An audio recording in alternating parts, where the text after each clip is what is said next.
नानीहरू। नमस्कार।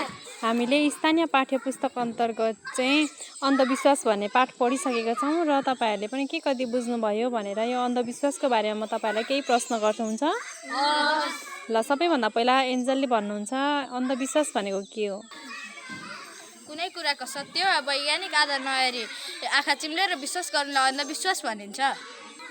जस्तै बोक्सी लागेर बिमारी भइन्छ भन्ने भ्रम, झारफुकले सबै रोग निको हुन्छ भन्ने भ्रममा पर्नाले, बिरालाले बाटो काटे अशुभ हुन्छ जस्ता विभिन्न अन्धविश्वास छन्। ल अब अभिमानले भन्नुहोस् त तपाईँको समाजमा रहेका अन्धविश्वासहरू के हुन् त? धामी झाँक्री, भूत प्रेत, बोक्सी, टुनामुना, लक्षण आदि हुन्। प्रवासले भन्नुहोस् त धामी झाँक्री भन्नाले के बुझिन्छ? विभिन्न तन्त्र मन्त्रको प्रयोग गरेर झारफुक गर्ने विधिलाई धामी झाँक्री भनिन्छ।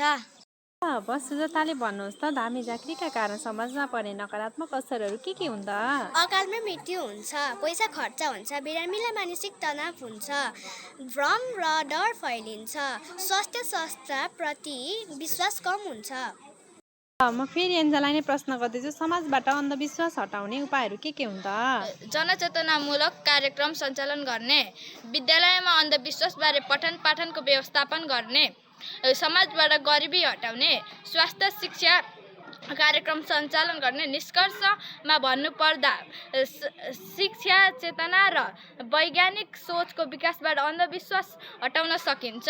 नेपालको विभिन्न क्षेत्रमा धामी झाँक्रीको परम्परा पुरानो समयदेखि चलिआएको छ, तर उपचारको लागि वैज्ञानिक र आधुनिक विधि प्रयोग गर्दा सुरक्षित र भरपर्दो हुनेछ।